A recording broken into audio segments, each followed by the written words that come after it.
Welcome to Epiphytic cacti. Today let's take a look at the Disocactus species biformis. Disocactus biformis is endemic to Guatemala and El Salvador. According to the IUCN redlist.org site, Disocactus biformis is endangered and the population is decreasing. I've had this plant since August of 2019. This is another plant that I purchased from Shoal Creek Succulents. I purchased this as a 4-inch pot. It cost me about $25. I believe that I purchased it off of eBay. And I have another specimen that I imported from Germany. I purchased this one from Cacti. I believe I purchased what would have been 2 very small plants. And we'll have a look at that one after this one because that one is just now starting to go into bud. But I do think it is somewhat interesting. I mean, the plants are very, very similar. They do have minor differences in their habit. Yeah, I did have some issues with shortly after I purchased it. I believe that it had some kind of strange fungal or bacterial infection going on the stem. And I sprayed it down with peroxide, I think probably twice. And it stopped whatever that issue was. And this one in particular is one that I do know is known for sort of spotting, for sort of unsightly dieback and stuff like that. It's one that in my collection has done it. I do tend to keep it kind of clean, so I do tend to trim that kind of growth back on this one. As you can see, it is fairly floriferous. I think that what's very interesting is that the way that it is blooming mostly out of the very ends of its branches. I think that's really interesting. So it looks like a bunch of little phalange whenever the buds are forming. It's just really kind of entertaining, like really interesting Dr. Seuss hands or something. It's really cute.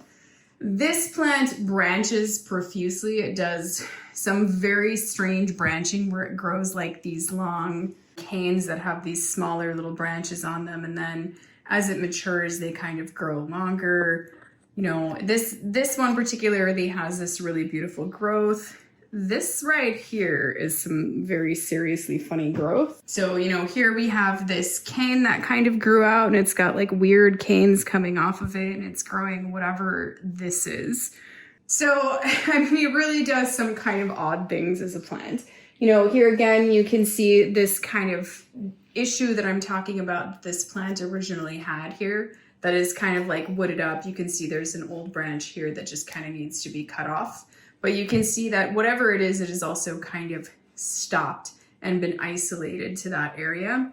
And you can see it kind of tried to do something like that again here. Again, it stopped. Here is the other specimen that I imported from Germany. You can see that it is also quite beautiful. You can see that its habit is ever so slightly different. It's not wildly different, it's just ever so slightly different. Here you can see another one of these long, strange, telltale cane things that is growing out of it. You know, you can see the excessive sort of branching growth that's happening. You can see that this one's not really it's just now starting to form some small little buds. Like this plant I have not had for the same amount of time. I think that this plant I ordered in 2020, and I believe that this was just before the pandemic happened, and so it took a really long time for me to get these plants imported. There is a little bud that's forming right there. Here we see some kind of strange little cluster of growth there. And there was another bud that I saw coming. There they are down there. So nested in all that growth, I can see these little buds. You know, once again, they're really kind of coming out of the ends, like this beautiful branch right here. It's a really pretty branch. If we take a closer look at these flowers, you know, you can see that the flowers really are just these very small, you know, you can see how small they are in comparison to my hands here. You can see that they're just really kind of this fuchsia color. You can see that these back petals curve out a little bit, and then you can see the inner part just kind of stays a little more tubular like that. Like the petals don't really spread out and open. They're generally pretty consistent. You can see that these back petals are just a little bit more narrow, kind of star-shaped. When the flowers start to go over like this, you can see that they just close up. Here you can see, when we look at these, you know, you can see the little buds are a little bit different and unique. So you can see, I think that that's always kind of interesting about some of the Disocactus species is how the buds are. And these buds are really kind of strange looking. Kind of reminds me of the buds on Disocactus macranthus a little bit. They just form a little bit differently. So it's kind of like the flower is really just present, really kind of almost right away. A lot of times they actually form kind of this green part here before really much else. And these guys aren't really quite like that. So it's kind of neat. And then they have that color, you know, the coloration. You can see the outer petals even starting to curl back on the buds pretty quickly. There is something that I would like to do today while I'm playing around with these plants a little bit. So we're gonna do it on these flowers here. So I have this red marker that I am going to mark these with. And all I'm really gonna do is I'm just gonna come in here and I'm gonna color with the red marker underneath these flowers like this. And the reason why I'm doing that is because I am going to cross this or attempt to cross this with Disocactus quetzalticus. There are many different ways to do this, but honestly, because I have the flowers in bloom like this, all I'm really gonna do is I'm just gonna take these two like this. Let's see if we can get this branch out of the way a little bit there. There we go. Just gonna take these two like this, and all I'm really gonna do is I'm gonna brush the stamen and the pollen onto the stigma. And what will happen there is that the pollen will grab onto the stigma and the little hairs that are on there will take that pollen and it will take it down the stigma into the ovary and hopefully form a seed pod. Hopefully it fertilizes it. So I'm gonna do the same thing in both directions. I'm going to rub the pollen from biformis onto quetzalticus, onto the stigma, to the end of it like that. And hopefully that works. So I'm going to do that with this flower, and I'm also going to mark quetzalticus red underneath, underneath that flower, like that. And then I have another quetzalticus flower here.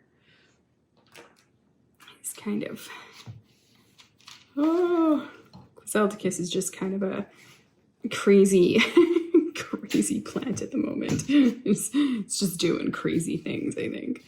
All right, so here we can see this quetzalticus, and all I'm really gonna do is I'm gonna come back in here and I'm going to find a nice, on the, oh, just broke something off. It was a little branch. I'm gonna come back in here and I'm gonna do the same thing again. See if I can zoom way in this time. There we go, that's pretty good. So I'm just gonna do the same thing again. I'm gonna take the pollen from quetzalticus and I'm going to rub that pollen onto biformis, right onto the stigma like that. And then I'm gonna do it the other direction. Same thing. And then I'm going to mark it here.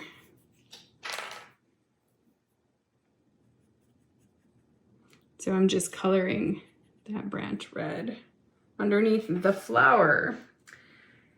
And if all goes well, I will see that the ovary will actually start to swell. So the difference here, I can show you this on quetzalticus. So here you see where this is just really just kind of limp, and it's kind of sad here for this particular flower. And then if we go up the branch a little bit, you can see here, this has been fertilized and it is forming a fruit. And a little bit up the plant here, a little bit further up there, we can see another one. Branches all over in the way. We can see another one. It's really pretty. This is a really pretty fruit that's trying to form there. So that'll give you an idea. You can generally tell pretty quickly, because I really only pollinated those, oh gosh, like maybe a week or two ago. So I mean, you can generally tell pretty quickly because you can see ones that did not actually take. Oh, there you go. Eventually, when they don't take, the flowers will just fall off. It can be a little bit difficult if certain species self-pollinate. I also want to note that there is a difference between the idea of crossing hybrids versus crossing species. So when you take two species and you really directly cross them with each other, something very different will happen. What will happen is that you will have a lot less variety in your seedlings. So generally, and this is just a general idea, is that what is going to end up happening here is that about 25% of the seedlings will look more like biformis, 25% of the seedlings will look more like quetzalticus, and 50% of the seedlings will be a mixture of traits between the two. That is how species work.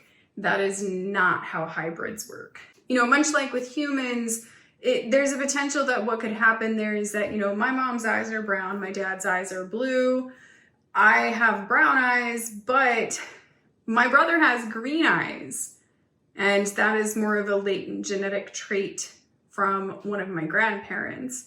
So you can have that kind of thing. There will be a ton more variety whenever you cross hybrids. That's kind of an exciting thing. You never know what you're going to get, but it's also very interesting to play around and cross the species as well.